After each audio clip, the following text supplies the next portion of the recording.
आणि या सर्व अधिकाऱ्यांची याच्यामध्ये मिलीभगत आहे. तहसीलदारांना सगळं माहिती आहे आणि या भागातले जेवढे अधिकारी आहेत सगळ्यांना सगळं माहिती आहे. सगळ्यांच्या मिलीभगत ही वाळूची तस्करी चालू आहे. जिल्हाधिकारी हे या विषयाला जबाबदार असतात वाळूच्या धोरणामध्ये.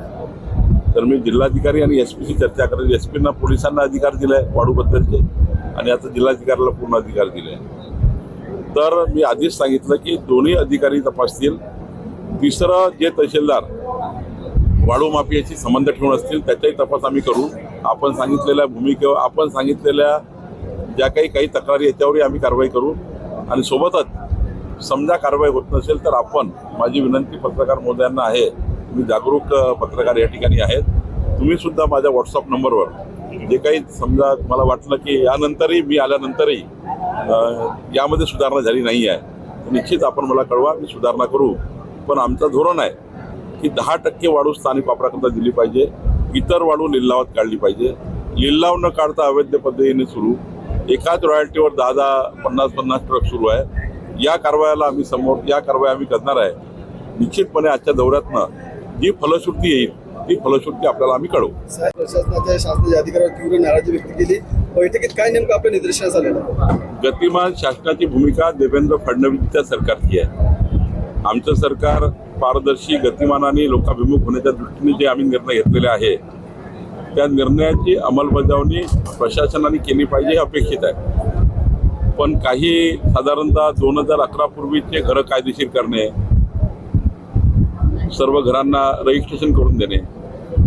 आता शासनाने निर्णय घेतला की 2011 पूर्वी जे घरं आहेत ज्या जागेवर घरं आहेत त्यांचे पट्टे वाटप करा. केवळ पट्टे वाटपच नाही तर त्यांची 1000 रुपयामध्ये रजिस्ट्री करून द्या, मालकी करून द्या. पट्टे देणे म्हणजे नियमाकुल करणे घराला, पण नियमाकुलच नाही मालकी करून द्यायचा निर्णय आम्ही घेतला. त्या निर्णयाची अंमलबजावणी झाली नाही. सोबतच मुख्यमंत्री बळीराजा पांदन रस्ते योजनेमध्ये शेतकऱ्याचे रस्ते खुले करण्यापासून त्यांचं डिमार्केशन करणे, पोलीस बंदोबस्त मोफत, मोजणी मोफत, शेतकऱ्याचे रस्ते पूर्ण खुले करणे असा निर्णय आम्ही घेतला. थोडी अंमलबजावणी झालेली दिसत नाही. भूमी अभिलेखचं जवळपास 3000 प्रकरणं शिल्लक आहे. त्या ठिकाणी अंमलबजावणीची अडचणी आहे. त्यामुळं मी आज पूर्ण या ठिकाणी प्रशासनाची बैठक घेतली. स्वतः मी पुन्हा एकदा महिन्याभराने आढावा घेईल या सर्व विषयाचा. उद्या मी सर्व या ठिकाणी निवेदनं जे घेतले त्यावर कारवाई करेल. मात्र एक मला फार मोठी चूक दिसली की आमच्या एका प्रांताला, इथला जो चिखलीचा प्रांत आहे त्याला 25/3/2026 शासनाने जो निर्णय घेतला त्यांच्याच अध्यक्षतेखाली समिती तयार केली. प्रांताच्या लोकांना पट्टे वाटप करणे, लोकांची घरं कायदेशीर करून देणे. महिना होऊनही प्रांत बैठक घेत नाही. महिना होऊनही त्या ठिकाणी त्या प्रांतांनी त्या योजनेचा अजून काही सुरुवातच केली नाही. शासन निर्णयही माहिती नाही. ही परिस्थिती असेल तर काही योग्य नाही.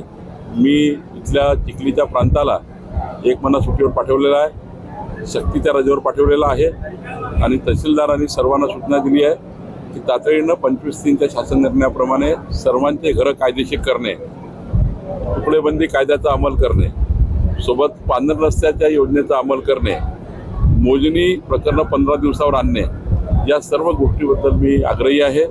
मला विश्वास आहे की या दौऱ्यानंतर महिन्याभरात जेव्हा मी या प्रवासाचा आढावा घेईल निश्चितपणे यातनं बऱ्यापैकी प्रश्न सुटलेले असतील.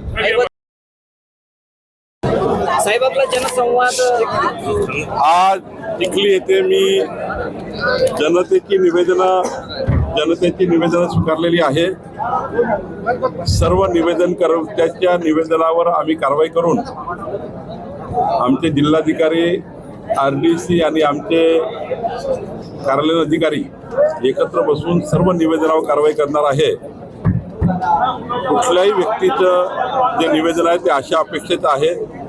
त्यामुळं या ठिकाणी संपूर्ण कारवाई आम्ही करू. या भागाचे आमदार श्वेताताई महल्लेजी यांनी मला एक विनंती केली होती की जेव्हा मी चिखली प्रवासात असेल तेव्हा तहसील कार्यालयामध्ये एक भेट द्यावी. आज मोठ्या प्रमाणावर जनतेने आपले प्रश्न मांडलेले आहेत. त्या प्रश्नाला सरकार न्याय देईल.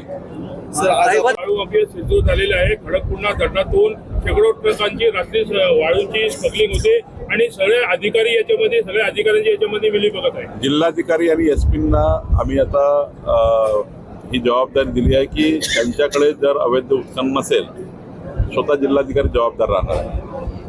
त्यामुळं जिल्हाधिकारी आहेत त्यांना मी सूचना देणार आहे की अवैध चोरी अवैध वाळू चालणार नाही. उलट जे नवीन वाळू धोरण आलं आहे यामध्ये एकूण वाळूच्या 10% वाळू ही स्थानिक वापराकरता शिल्लक ठेवायची आहे. एकूण ज्या ठिकाणी लिलाव झाले नाही आहे ती वाळू स्थानिक वापराला पूर्ण अवेलेबल करायची आहे. घरकुलाकरता, स्थानिक घरं बांधकाम करता, स्थानिक त्या ठिकाणी बांधकामे करण्याकरता, नगरपालिकेचे ग्रामपंचायतचे जे काही सरकारी बांधकामे आहेत त्यांच्याकरता ही वाळू उपलब्ध करून द्या असं वाळू धोरण आहे. पण नवीन वाळू धोरणाची पालन न करणे त्यामुळं काही चोरी चालू आहे. यामध्ये मी एसपी आणि जिल्हाधिकारी चर्चा करणार आहे. 3 तालुक्यामधून वाळू जाते. माजी सैनिकांना सिलिंगच्या जमिनीबाबत निवेदन दिलं, त्या संदर्भामध्ये काय सांगणार? सिलिंगच्या जमिनीमध्ये या आठवड्यामध्ये आम्ही कायदा दुरुस्त करून सिलिंगच्या जमिनीचा महत्वाचा प्रश्न आहे. सिलिंगच्या जमिनीबद्दलचा कायदा आम्ही दुरुस्त केलेला आहे. या आठवड्यामध्ये आम्ही नियमावली जाहीर करतो.